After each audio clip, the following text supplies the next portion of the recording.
रोही की आंखों में आंसू थे, मगर उसके कदम मजबूत थे। स्पर्श की खामोश कुर्बानी और नाहर की बेबसी ने हालात को ऐसा रख दे दिया था कि हर रिश्ता सवालों के कटहरे में खड़ा नजर आ रहा था। कहानी एक ऐसे मोड़ पर पहुंच चुकी थी जहां सच और झूठ के दरमियान सिर्फ एक लम्हे का फासला बाकी रह गया था। आपने पिछले वाकयात में देखा कि नाहर पर शैतल के कत्ल का संगीन इल्जाम आयद हो चुका था। पुलिस के पास डीएनए रिपोर्ट समेत ऐसे शवाहिद मौजूद थे जो सीधा नाहर की तरफ इशारा कर रहे थे। हर शख्स ने यही मान लिया था कि शीतल अब जिंदा नहीं रही, लेकिन रूही का दिल उस फैसले को कबूल करने के लिए तैयार नहीं था। उसे अंदर से यकीन था कि शीतल जिंदा है, और अगर वो जिंदा है तो नाहर बेकसूर है। इंस्पेक्टर ने साफ कह दिया था कि अगर रूही को अपनी बात पर यकीन है तो वो शीतल को अदालत में पेश करे, क्योंकि कानून कियास आराइयों पर नहीं चलता। अगले दिन अदालत में नाहर की सजा सुनाई जानी थी। ये ख्याल ही रूही को अंदर से तोड़ देता था कि अगर शीतल पेश ना हुई तो नाहर की जिंदगी अंधेरों में डूब जाएगी। वक्त तो बहुत कम था। रूही ने स्पर्श को याद दिलाया कि अस्पताल का वो वार्ड बवाए शुरू से मशकूक था। वही आखिरी शख्स था जिसने शीतल को देखा था। स्पर्श ने उसे किसी बहाने से बुलाया।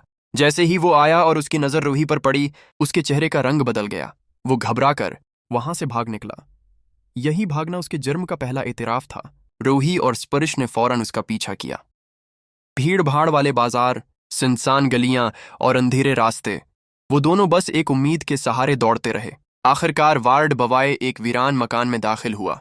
रोही का दिल शिद्दत से धड़क रहा था, जैसे सच दरवाजे के पीछे खड़ा हो। अंदर का मंजर दिल दहला देने वाला था। एक कोने में बंधी हुई शीतल बेहोश पड़ी थी। उसका चेहरा जर्द और सांस मदम थी। रूही की आंखों से आंसू बहने लगे, मगर उसने हिम्मत नहीं हारी। उसने फौरन रस्सी खोली और स्पर्श की मदद से शीतल को संभाला। वो जानते थे कि हर लम्हा कीमती है, क्योंकि खतरा अभी टला नहीं था। इधर अदालत में फजा सोगवार थी।